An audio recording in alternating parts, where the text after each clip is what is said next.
जय जगन्नाथ। आमे ईश्वर पाखरे किसी प्रार्थना करि थाउ से प्रार्थना केबे केबे आमे मुखस्थ करि थाउ आउ केबे केबे जहाँ दरकार पड़े से भगवान को डाकी थाउ। मनकर जड़े परीक्षा पास कर जड़े चाकरी प्रमोशन हम जड़े घर बाड़ी कर कि किसी ना कि विपद आपद पड़े समस्या पड़े आम भगवान को निवेदन कर प्रभु ये सब कम कर।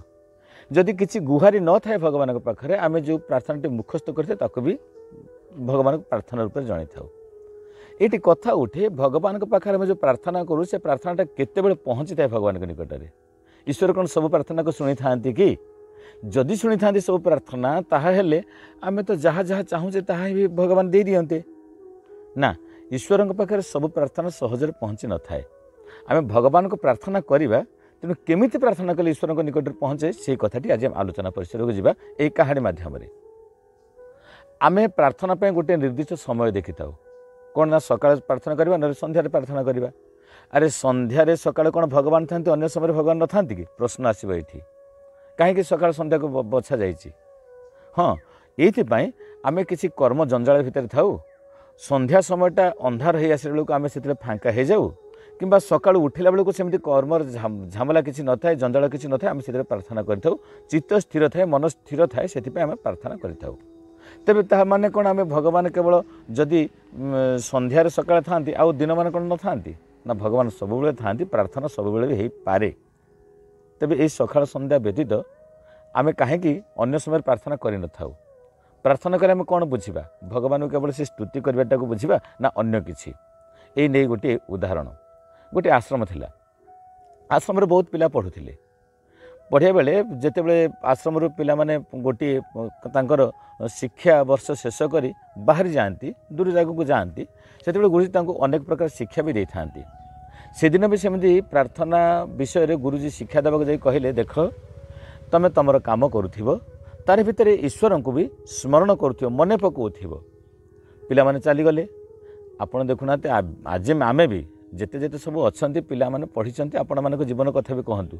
गुरुजी जहाँ कहते आम कौन मानुचे कि ता माने माने गुरुजी कहवा कथा तांक बाटर कहीदेले आम आम बाटर कथा को शुणिक रखीदे। तेणु ठीक सेमिति पिला माने जे गले कम से लगिले आम कम आम लगिल हिसाब से पिलाने रहीगले। से दिन घटना वर्षक पर पिला माने सब आसिक पहुँची था आश्रम रे समस्त एकाठी होता। गुरुजी पचारे समस्त को अरे पिला माने तुम समस्त प्रार्थना करुटी। गुरुजी कहले हाँ पिला माने कहले हाँ गुरुजी आम प्रार्थना करुचु। किंतु मन दुखरे थिले मात्र दुई जन। जड़े बाबाजी की पचारे जड़े सन्यासी हो जाती कहले अच्छा तुम प्रार्थना कर सबुदिन। सी कहला महाराज जी गुरुजी मु तो सकाଳେ 4 घंटा संध्या बेले 4 घंटा प्रार्थना कर सबुदिन आउ से सकाळ संजे मोर 8 घंटा प्रार्थना कर पूरा बढ़िया से प्रार्थना करुच्ची। गुरुजी कहले अच्छा ठीक अच्छे। जड़े कृषक थिला ताकू पचारे अरे तू प्रार्थना करूँ कि नहीं ना हाँ गुरुजी मु प्रार्थना कर बेल कहीं सकाଳେ टिके भगवान को डाकी दूसरी संध्या बेले टिके भगवान को डाकी दूसरी तापर बिलबाड़ी कम लगुच संसार कम लगुच तेणु मोर प्रार्थना एतिक शेष हो जाऊँगी। आउ जड़े राजनेता को पचारे जड़े शिक्षक को पचारे जड़े इंजीनियर को पचारे विभिन्न स्तर रे गुरुजी विभिन्न लोक को पचारे प्रार्थना केमिति होउछि बोली। यही पचारिया भितर सभा शेष में 2 जन मन दुखरे ठिया होते। से 2 जन मन दुखरे ठिया होता लोक आउ कहीं नथिले। जड़े थिला चिकित्सक बा डाक्तर आ जड़े सैनिक थिला बा आरक्ष विभाग रे चाकरी करथिया मनुष्यटी थिला। गुरुजी पचारे तमे कहीं मन दुख करछो ना गुरुजी आमे प्रार्थना केतेबेले ठीक भाव करि पारुनु।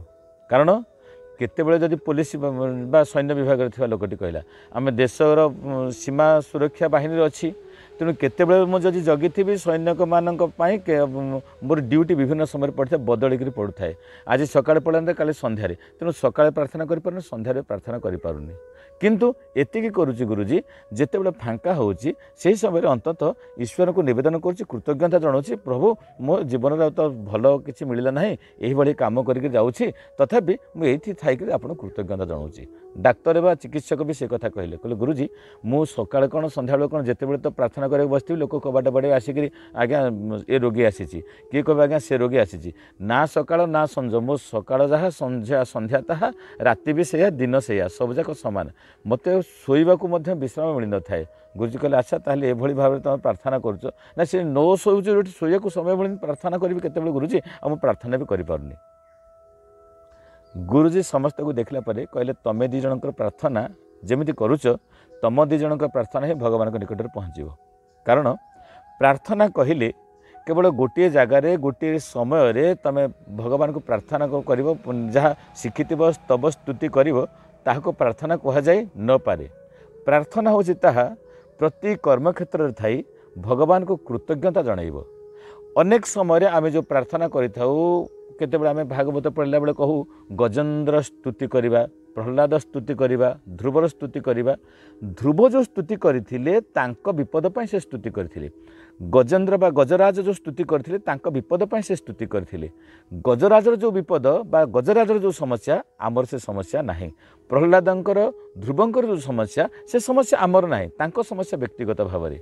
आउ सेमानंकर प्रार्थना को देखिक आम एतिक शिखिबा जे जदि सेमानक प्रार्थना को भगवान शुणिचंती आम प्रार्थना को मध्य शुणिबे तेबे प्रार्थना केतेबेले फलवती हबो, प्रार्थना केतेबेले भगवान निकट में पहुँचो ना। जदि कर्तव्य करुवा आ ठीक ठाक काम करुवा सेपटे लांच नौथिबा एपटे भगवान को डाकुथिबा रख से काम हो पारिबनि, भगवान ताहा भी करेनि।